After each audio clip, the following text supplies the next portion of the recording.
Bem, pessoal, nesse bloco a gente vai tratar de um outro tema importante relacionado à recuperação fiscal, securitização da dívida ativa.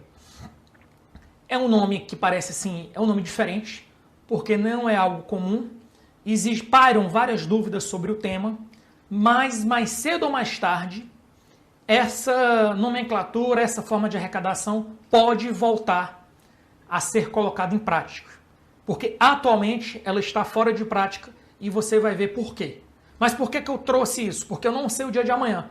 Pode ser que amanhã, para determinado caso, seja autorizado o uso da securitização da dívida para determinado estado, para determinado município. E eu não vou regravar o curso no dia seguinte. Então já estou me antecipando para caso você utilize a securitização da dívida ativa, quais são os cuidados, quais são os alertas que você deve ter. Então vamos nessa. Então, securitização da dívida ativa. Então vamos lá. Senado não pode conceder autorização para exceção de dívida ativa a bancos, diz a STF. Essa matéria aqui foi do dia 7 de outubro de 2019. Resolução do Senado não pode conceder autorização para exceção da dívida ativa a bancos. O entendimento foi firmado pelo plenário do Supremo na sessão do dia 3 de outubro de 2019. A Corte declarou a inconstitucionalidade da Resolução 33 de 2016 do Senado. Olha o que é que diz essa resolução de 2006.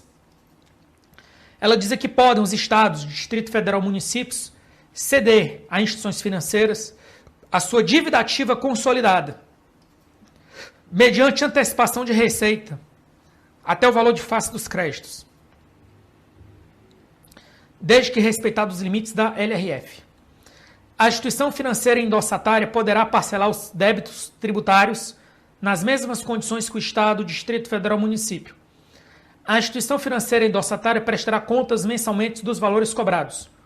Uma vez amortizada a referida no artigo 1º, a instituição financeira repassará mensalmente ao Estado, Distrito Federal e município o saldo da cobrança efetivada, descontado os custos operacionais. O endosso mandatário é revogável enquanto não amortizada a antecipação da referida do artigo 1. Então, está aqui o link e está aqui a ADIM, que foi a 3786 e 3845. Então, preste atenção o que é que aconteceu aqui. O STF ele declarou não que a cessão da dívida ativa é inconstitucional. Ele declarou que a forma que foi concebida a cessão da dívida ativa é inconstitucional porque deveria ser em lei e foi em resolução do Senado. Então, isso pode voltar. Isso pode voltar por meio de um projeto de um senador, de um deputado, passar no Congresso e ser sancionado e voltar com a carga total. Então, a gente vai trabalhar o quê? O que é que você notou? Você tem que lembrar que a dívida ativa são créditos. Créditos a receber em função de pagamentos que deixaram de ser efetuados no prazo por parte do contribuinte. Então, o Estado ou o município tem uma certidão de dívida ativa a cobrar. Ocorre que a gente observou que em alguns estados, em alguns municípios, pode haver uma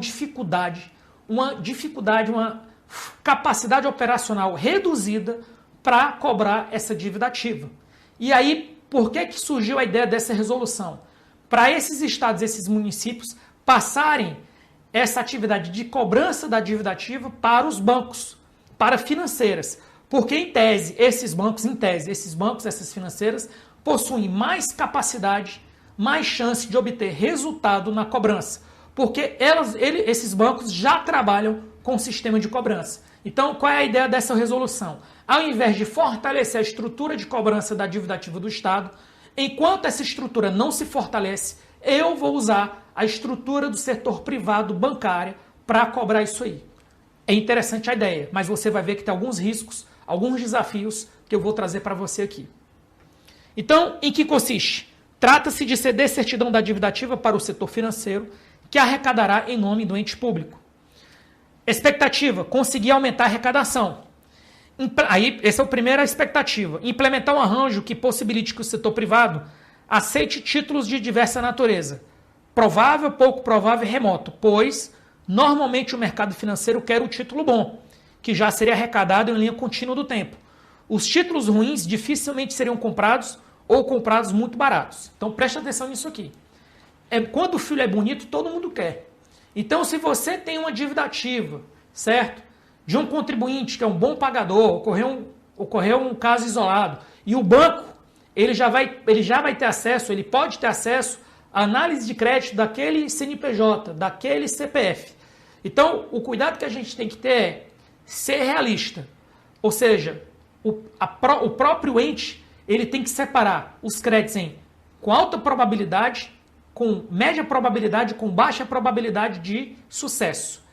Importante, ele não pode passar só os créditos de alta probabilidade, porque o ente, quando ele adota a securitização da dívida ativa, ele já está assumindo que ele tem uma baixa capacidade operacional e às vezes baixa capacidade técnica de exercer a cobrança. Então, o cuidado e o alerta e a lição aprendida que eu passo para quem estiver querendo utilizar essa ferramenta é: divida os títulos em diversos lotes. Lotes que possuam ao mesmo tempo receitas com alta probabilidade, com média probabilidade, com baixa probabilidade de arrecadação. E o banco ou a instituição financeira vai levar o pacote completo. Porque aí ele vai ter que se empenhar em arrecadar tudo da mesma forma. Senão, você vai ter o risco de passar só o que é bom, você vai ficar com o que é ruim, e no que era bom, que tem uma alta probabilidade de arrecadação, você ainda vai pagar uma taxa, uma despesa operacional para o banco. Então, o que você está antecipando de receita no primeiro momento, você está deixando de arrecadar no segundo momento. Ok? Outro ponto importante é: o encargo cobrado pelo setor privado deve ser vantajoso quando comparado com o custo de um empréstimo, valor presente do valor que seria arrecadado no fluxo normal. Ou seja, o que é que eu tenho que comparar? Se eu pegasse um empréstimo, qual a taxa que seria cobrada de mim? Se eu pegasse um empréstimo, seria cobrado 10% ao ano. Eu quero fazer uma securitização da dívida ativa. Qual é a taxa operacional que o banco está cobrando de mim? 70%. Eu vou pular fora. Porque é melhor pegar um empréstimo e pagar 10% do que de uma receita de dívida ativa de R$1 milhão, eu já, a partir da premissa, que eu só vou receber do banco 300 milhões de reais. Pode não ser vantajoso. Principalmente se você estiver separado em alta probabilidade, média probabilidade e baixa probabilidade. Então veja que não é algo trivial, é algo bonito, interessante. Mas na hora que você se debruça sobre o assunto, você vê que tem alguns desafios, alguns aspectos que vão, com certeza, afetar a sua tomada de decisão e vão fazer a sua tomada de decisão menos subjetiva, menos apaixonada. Esse é o nosso intuito de todo o curso até aqui. Vamos avançar. Necessidade de garantir a vinculação dos recursos. Isso aqui é o principal desafio. Então, durante o meu trabalho, na recuperação fiscal do Rio de Janeiro, uma das visitas nós fizemos ao Tribunal de Contas da União e a gente discutiu esse assunto. Veja como é algo complexo. Eu tenho uma dívida ativa de IPVA. E aí eu passo essa dívida ativa de IPVA para um banco. E o banco cobra, 20%. Então eu só vou arrecadar 80%.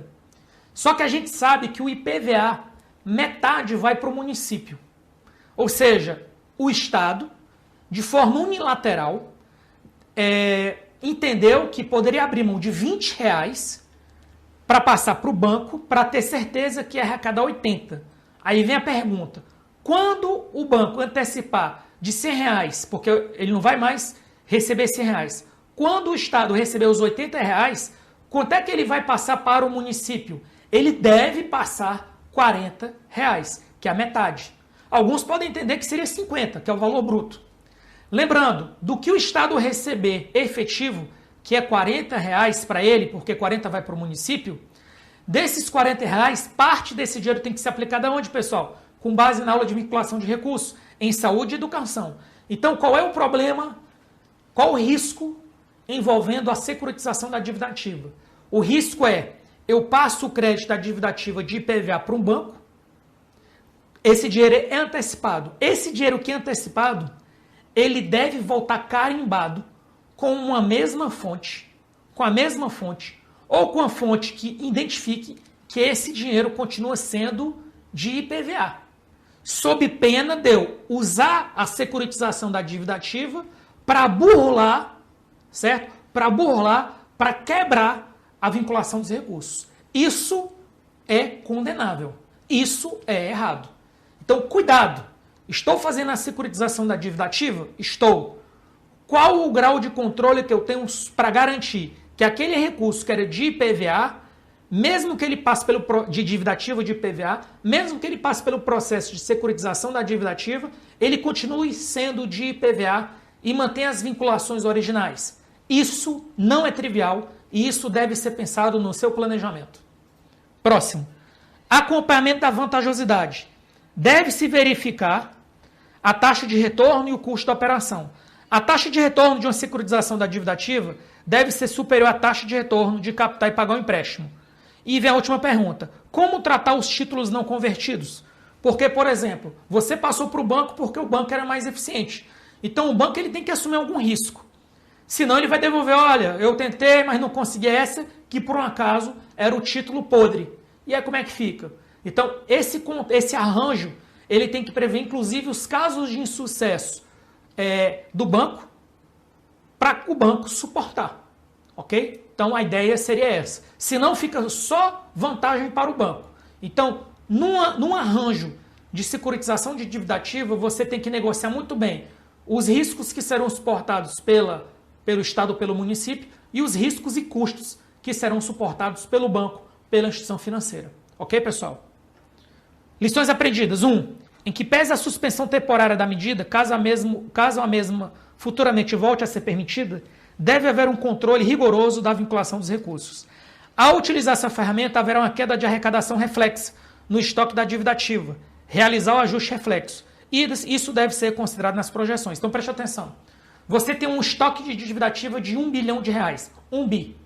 Você passa 1 bi para securitização da dívida ativa. Olha o que eu vou te falar. Você não tem mais 1 bi para receber no final, não. No futuro, não. Ou seja, se você antecipar tudo agora, no ano 1, no ano 2 a sua dívida ativa vai ser 0 e no ano 3 a sua dívida ativa vai ser 0. Se você estiver considerando o estoque. Então, o que é o ajuste reflexo? À medida que você vai passando créditos para o setor financeiro, você deve reduzir o estoque da dívida ativa e, ao reduzir o estoque da dívida ativa, você vai reduzir as suas projeções de arrecadação da dívida ativa.